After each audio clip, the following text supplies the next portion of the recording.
I'd like to tell you about the strangest secret in the world. Some years ago, the late Nobel Prize-winning Dr. Albert Schweitzer was being interviewed in London, and a reporter asked him, "Doctor, what's wrong with men today?" And the great doctor was silent a moment, and then he said, "Men simply don't think." It's about this that I want to talk with you. We live today in a golden age. This is an era that man has looked forward to, dreamed of, and worked toward for thousands of years. But since it's here, we pretty well take it for granted. We in America are particularly fortunate to live in the richest land that ever existed on the face of the earth, a land of abundant opportunity for everyone. But do you know what happens? Well, let's take 100 men who start even at the age of 25. Do you have any idea what will happen to those men by the time they're 65?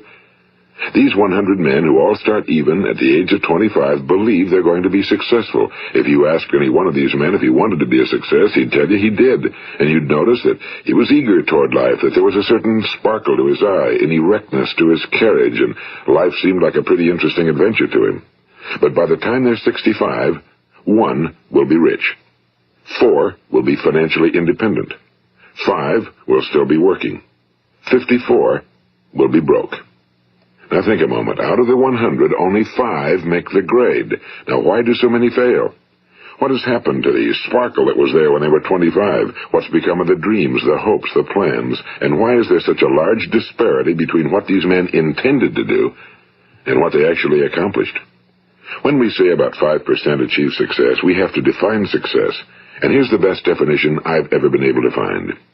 Success is the progressive realization of a worthy ideal. If a man is working toward a predetermined goal and knows where he's going, that man is a success. If he's not doing that, he's a failure. Success is the progressive realization of a worthy ideal.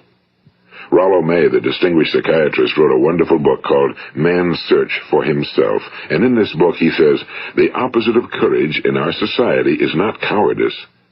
It is conformity. And there you have the trouble today. It's conformity, people acting like everyone else without knowing why, without knowing where they're going. Now think of it. In America right now, there are over 18 million people 65 years of age and older.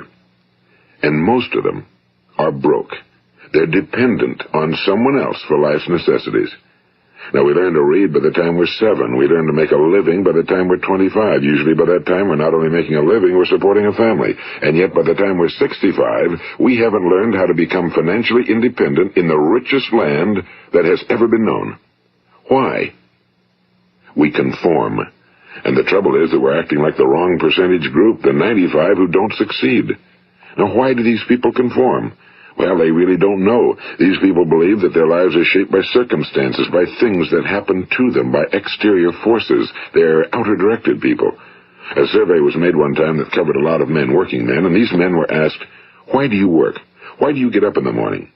19 out of 20 had no idea. If you ask them, they'll say, well, everyone goes to work in the morning, and that's the reason they do it, because everyone else is doing it. Now let's get back to our definition of success. Who succeeds? The only person who succeeds is the person who is progressively realizing a worthy ideal. He's the person who says, I'm going to become this, and then begins to work toward that goal. I'll tell you who the successful people are. A success is the school teacher who's teaching school because that's what he or she wants to do. The success is the woman who's a wife and mother because she wanted to become a wife and mother and is doing a good job of it. The success is the man who runs the corner gas station because that was his dream. That's what he wanted to do. The success is the successful salesman who wants to become a top-notch salesman and grow and build with his organization. A success is anyone who is doing deliberately a predetermined job because that's what he decided to do deliberately. But only 1 out of 20 does that. That's why today there isn't really any competition unless we make it for ourselves. Instead of competing, all we have to do is create. You know, for 20 years, I looked for the key which would determine what would happen to a human being. Was there a key I wanted to know which would make the future a promise that we could foretell to a large extent? Was there a key that would guarantee a person's becoming successful if he only knew about it and knew how to use it? Well, there is such a key, and I've found it. Have you ever wondered why so many men work so hard and honestly without ever achieving anything in particular, and others don't seem to work hard and yet seem to get everything? They seem to have the magic touch. You've heard them say that about someone. Everything he touches turns to gold. And have you ever noticed that a man who becomes successful tends to continue to become successful? And on the other hand, have you noticed how a man who's a failure tends to continue to fail? Well, it's because of goals. Some of us have goals, some don't. People with goals succeed because they know where they're going. It's that simple.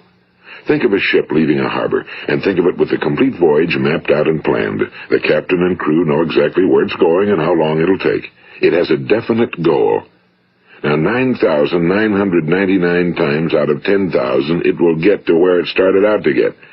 Now, let's take another ship, just like the first, only let's not put a crew on it or a captain at the helm. Let's give it no aiming point, no goal, no destination. We just start the engines and let it go. I think you'll agree with me that if it gets out of the harbor at all, it will either sink or wind up on some deserted beach, a derelict. It can't go anyplace because it has no destination and no guidance, and it's the same with a human being. Take the salesman, for example. There's no other person in the world today with the future of a good salesman. Selling is the world's highest paid profession, if we're good at it, and if we know where we're going. Every company needs top-notch salesmen, and they reward those men. The sky's the limit for them. But how many can you find? Someone once said the human race is fixed, not to prevent the strong from winning, but to prevent the weak from losing. The American economy today can be likened to a convoy in time of war. The entire economy is slowed down to protect its weakest link, just as the convoy had to go at the speed that would permit its slowest vessel to remain in formation. That's why it's so easy to make a living today. It takes no particular brains or talent to make a living and support a family today. So we have a plateau of so-called security, if that's what a person's looking for. But we do have to decide how high above this plateau we want to aim.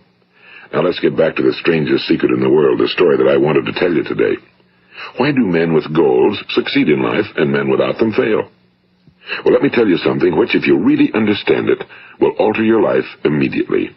If you understand completely what I'm going to tell you from this moment on, your life will never be the same again.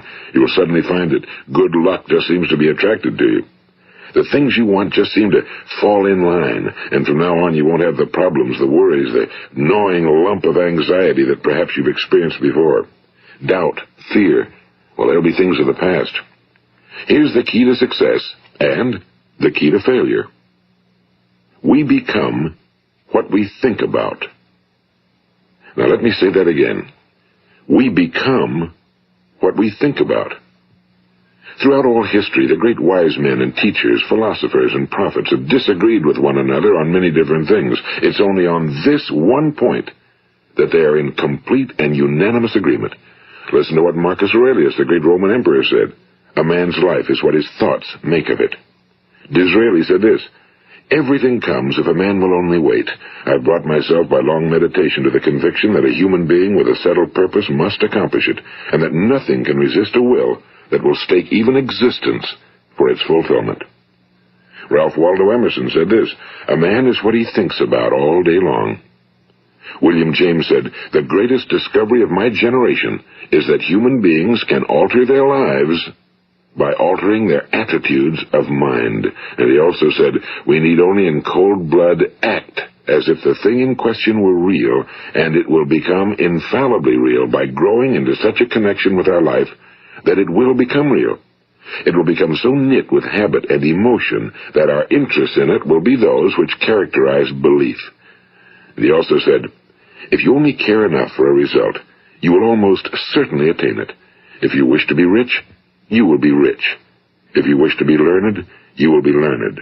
If you wish to be good, you will be good. Only you must then really wish these things and wish them exclusively, and not wish at the same time 100 other incompatible things just as strongly. In the Bible, you read in Mark 9:23, if thou canst believe, all things are possible to him that believeth. My old friend Dr. Norman Vincent Peale put it this way, this is one of the greatest laws in the universe. Fervently do I wish I had discovered it as a very young man. It dawned upon me much later in life, and I found it to be one of the greatest, if not my greatest discovery outside of my relationship to God. The great law, briefly and simply stated, is that if you think in negative terms, you will get negative results. If you think in positive terms, you will achieve positive results. That is the simple fact, he went on to say, which is at the basis of an astonishing law of prosperity and success. In 3 words, believe and succeed. William Shakespeare put it this way: our doubts are traitors and make us lose the good we oft might win by fearing to attempt. George Bernard Shaw said, people are always blaming their circumstances for what they are. I don't believe in circumstances. The people who get on in this world are the people who get up and look for the circumstances they want, and if they can't find them, make them. Well, it's pretty apparent, isn't it? And every person who discovered this for a while believed that he was the first one to work it out. We become what we think about. Now, it stands to reason that a person who's thinking about a concrete and worthwhile goal is going to reach it, because that's what he's thinking about, and we become what we think about. Conversely, the man who has no goal, who doesn't know where he's going, and whose thoughts must therefore be thoughts of confusion and anxiety and fear and worry, becomes what he thinks about. His life becomes one of frustration and fear and anxiety and worry. And if he thinks about nothing, he becomes nothing. Now, how does it work? Why do we become what we think about? Well, I'll tell you how it works as far as we know. Now, to do this, I want to tell you about a situation that parallels the human mind. Suppose a farmer has some land, and it's good fertile land. Now, the land gives the farmer a choice. He may plant in that land whatever he chooses. The land doesn't care. It's up to the farmer to make the decision. Now, remember, we're comparing the human mind with the land because the mind, like the land, doesn't care what you plant in it. It will return what you plant, but it doesn't care what you plant. Now, let's say that the farmer has 2 seeds in his hand. One is a seed of corn. The other is nightshade, a deadly poison. He digs 2 little holes in the earth, and he plants both seeds, one corn, the other nightshade. He covers up the holes, waters, and takes care of the land, and what will happen? Invariably, the land will return what's planted. As it's written in the Bible, as ye sow, so shall ye reap. Now remember, the land doesn't care. It'll return poison in just as wonderful abundance as it will corn. So up come the 2 plants, one corn, one poison. Now, the human mind is far more fertile, far more incredible and mysterious than the land, but it works the same way. It doesn't care what we plant. Success, failure. A concrete, worthwhile goal, or confusion. Misunderstanding, fear, anxiety, and so on. But what we plant, it must return to us. You see, the human mind is the last great unexplored continent on Earth. It contains riches beyond our wildest dreams. It will return anything we want to plant. Now, you might say, well, if that's true, why don't people use their minds more? Well, I think they figured out an answer to that one, too. Our mind comes as standard equipment at birth. It's free, and things that are given to us for nothing we place little value on. Things that we pay money for, we value. The paradox is that exactly the reverse is true. Everything that's really worthwhile in life came to us free. Our minds, our souls, our bodies, our hopes, our dreams, our ambitions, our intelligence, our love of family and children and friends and country, all these priceless possessions are free. But the things that cost us money are actually very cheap and can be replaced at any time. A good man can be completely wiped out and make another fortune. He can do that several times. Even if our home burns down, we can rebuild it. But the things we got for nothing, we can never replace. The human mind isn't used because we take it for granted. Familiarity breeds contempt. It can do any kind of job we assign to it, but generally speaking, we use it for little jobs instead of big, important ones. Universities have proved that most of us are operating on about 10% or less of our abilities. So decide now, what is it you want? Plant your goal in your mind. It's the most important decision you'll ever make in your entire life. What is it you want? Do you want to be an outstanding salesman? A better worker at your particular job? Do you want to go places in your company? In your community? Do you want to get rich? All you've got to do is plant that seed in your mind, care for it, work steadily toward your goal, and it will become a reality. It not only will, there's no way that it cannot. You see, that's a law, like the laws of Sir Isaac Newton, the laws of gravity. If you get on top of a building and jump off, you'll always go down. You'll never go up, and it's the same with all the other laws of nature. They always work. They're inflexible. Think about your goal in a relaxed, positive way. Picture yourself in your mind's eye as having already achieved this goal. See yourself doing the things you will be doing when you've reached your goal. Ours has been called the phenobarbital age, the age of ulcers and nervous breakdowns and tranquilizers, at a time when medical research has raised us to a new plateau of good health and longevity. Far too many of us worry ourselves into an early grave trying to cope with things in our own little personal ways without learning a few great laws that will take care of everything for us. These things we bring on ourselves through our habitual way of thinking. Every one of us is the sum total of his own thoughts. He is where he is because that's exactly where he really wants to be, whether he'll admit that or not. Each of us must live off the fruit of his thoughts in the future, because what you think today and tomorrow, next month and next year, will mold your life and determine your future. You're guided by your mind. I remember one time I was driving through eastern Arizona, and I saw one of those giant earth-moving machines roaring along the road at about 35 miles an hour with what looked like 30 tons of dirt in it. A tremendous, incredible machine, and there was a little man perched way up on top with the wheel in his hands guiding it. And as I drove along, I was struck by the similarity of that machine to the human mind. Just suppose you're sitting at the controls of such a vast source of energy. Are you going to sit back and fold your arms and let it run itself into a ditch? Or are you going to keep both hands firmly on the wheel and control and direct this power to a specific, worthwhile purpose? It's up to you. You're in the driver's seat. You see, the very law that gives us success is a two-edged sword. We must control our thinking. The same rule that can lead a man to a life of success, wealth, happiness, and all the things he ever dreamed of for himself and his family. That very same law can lead him into the gutter.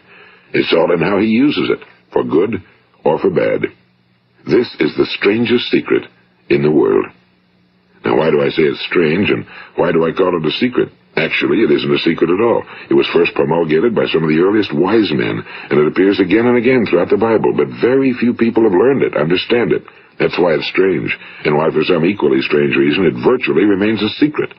I believe that you could go out and walk down the main street of your town and ask one man after another what the secret of success is, and you probably wouldn't run into one man in a month who could tell you. Now, this information is enormously valuable to us if we really understand it and apply it. It's valuable to us not only for our own lives, but the lives of those around us, our families, employees, associates, and friends. Life should be an exciting adventure. It should never be a bore.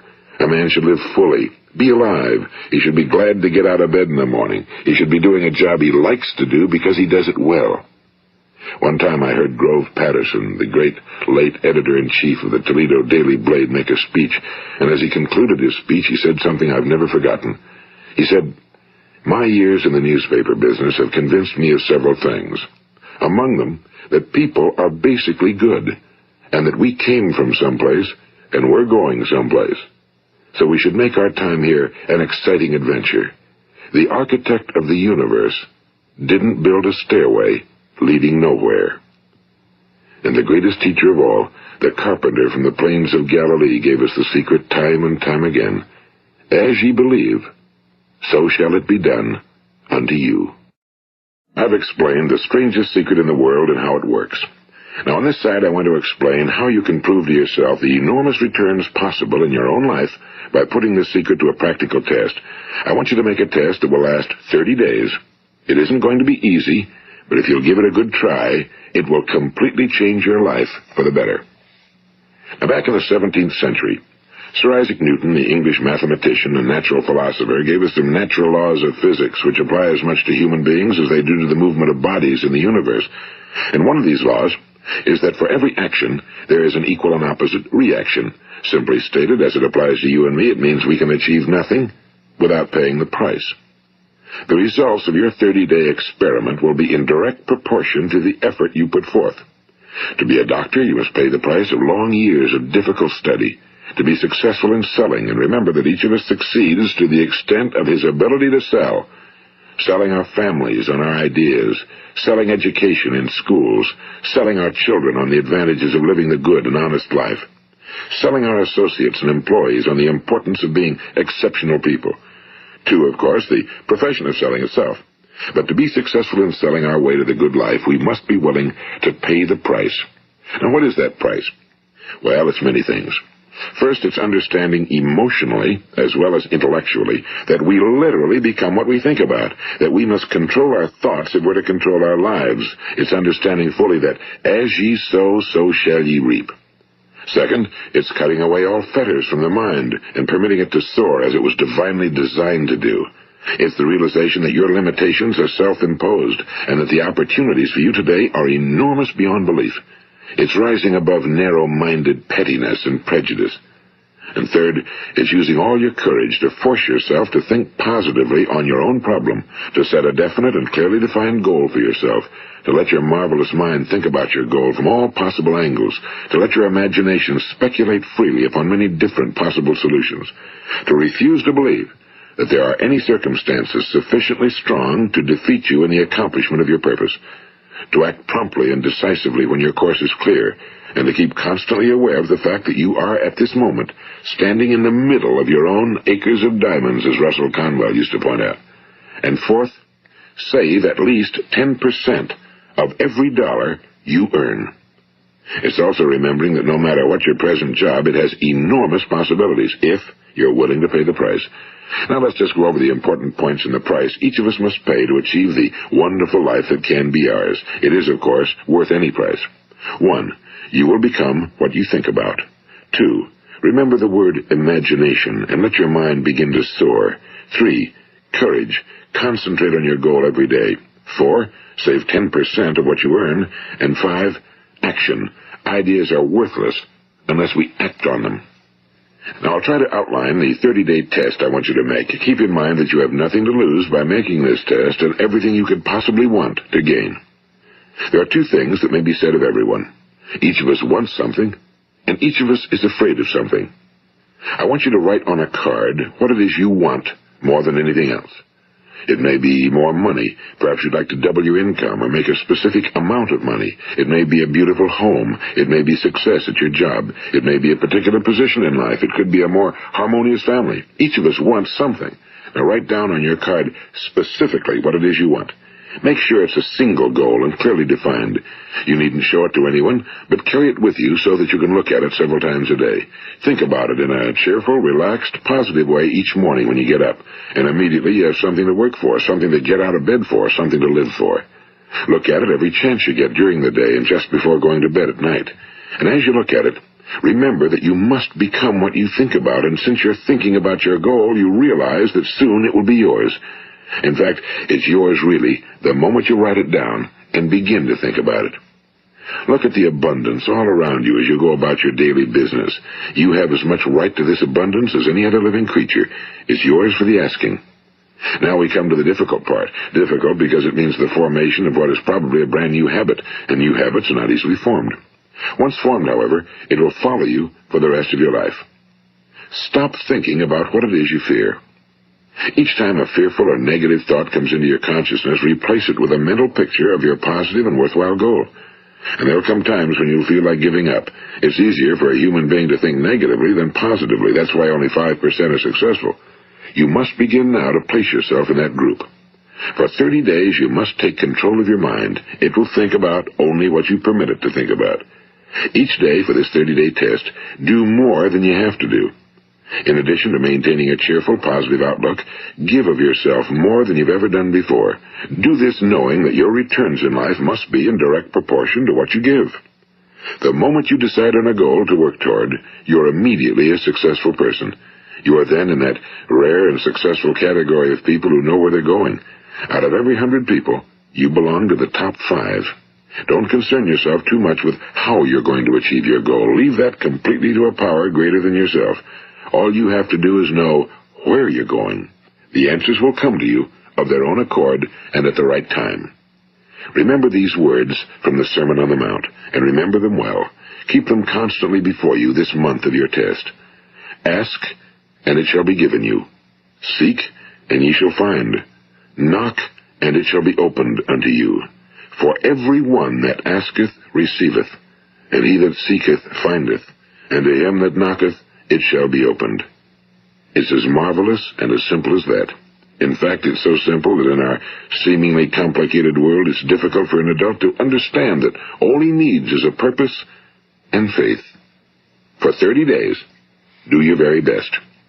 If you're a salesman, go at it as you've never done before, not in a hectic fashion, but with the calm, cheerful assurance that time well spent will give you the abundance in return you deserve and want.